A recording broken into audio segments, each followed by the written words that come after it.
precisa de reconhecer isso, porque no versículo 9 de Gênesis, o Senhor não vai chegar e falar: ei, o que vocês fizeram? Como vocês pecaram? Por que vocês pecaram? O Senhor não faz nenhuma dessas perguntas, porque verdadeiramente para Ele não interessa. O Senhor não quer saber o que você fez, o Senhor não quer saber por que você fez, o Senhor não quer saber qual é a intenção do seu coração, quando você fez, mas o Senhor quer saber aonde você está. Essa é a pergunta que o Senhor fez para aqueles dois: onde estás? O Senhor não quer que você se endireite sozinho, Ele não quer que você melhore sozinho com as suas próprias forças, Ele quer que você tenha comunhão com Ele.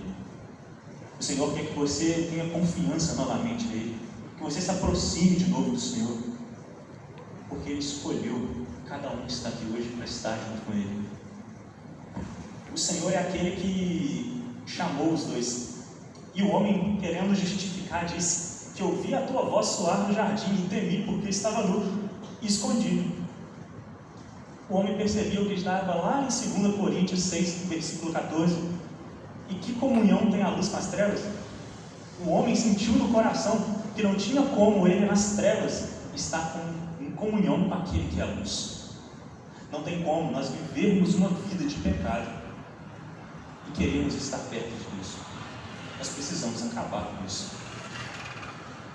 E seguindo em Jonas, no capítulo 1 ainda, versículo de número 4, vai dizer que o Senhor, porém, fez soprar um vento forte sobre o mar, e caiu uma tempestade tão violenta que o barco já estava prestes a arrebentar. Quem mandou a tempestade, querido? O Senhor mandou a tempestade. Para de atribuir ao diabo, a espírito, coisa que você tem feito na sua vida. Porque muitas vezes nós olhamos e falamos: nossa, o diabo está acabando com a minha vida. Só que quem mandou a tempestade aqui foi o Senhor. Sabe por quê? Porque o Senhor, Ele nos atrai com seus laços de amor. O Senhor, se precisar, Ele faz como fez lá em Jeremias 18. Ele desce a casa do oleiro e, como um vaso, Ele te quebra de novo para construir da forma dele. O Senhor é aquele que tem capacidade de te pegar, de te quebrar e te construir de novo quantas vezes for necessário. E quantas vezes você estiver distante, Ele pode sim fazer uma tempestade para te trazer para perto. Sabe por quê? Porque o Deus que causa a tempestade é o mesmo Deus de Mateus 8, 24. É o Deus que chega e acalma a tempestade. É o Deus que naquele mar turbulento, com onda gigante, o Senhor chega, Jesus acorda, repreende os ventos e tudo se faz bonança. Mas esse mesmo Deus que acalma é o Deus que o causa. É o Deus que causa para te trazer para perto, porque sua vida tem valor. Porque o ponto final não foi colocado. Porque enquanto Satanás está tentando te mostrar que para você tudo findou, Jesus é aquele que faz tempestade para quando você estiver lá embaixo, existir somente um lugar para você olhar, que é os céus. Existir somente uma direção para olhar, que é em direção a Deus. Porque muitas vezes, com as nossas virtudes, com o nosso ego, a gente esquece de olhar para o Senhor. A gente para de olhar, mas em meio à tempestade nós paramos. Quando bate na saúde, quando o financeiro se abala, quando tudo começa a se abalar ao redor de nós, aqui nós vemos que o Senhor, Ele pode sim provocar essa tempestade para nos trazer para perto de novo.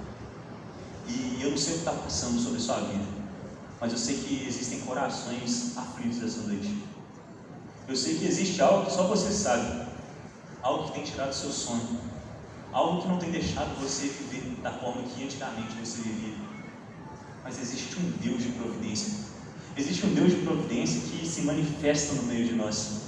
Existe um Deus que abriu um caminho, carregando uma cruz, e pagou um preço para que você pudesse vir após Ele e provar de um fardo que é leve, provar de uma esperança viva que nós temos em Cristo Jesus. E o Senhor, Ele nos traz para perto dessa forma.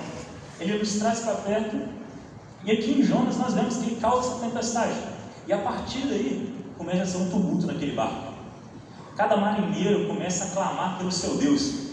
É o que nós vemos lá no mundo, lá fora. Quando começa a dar problema, todo mundo tem alguém para recorrer. Todo mundo quer recorrer a alguma coisa.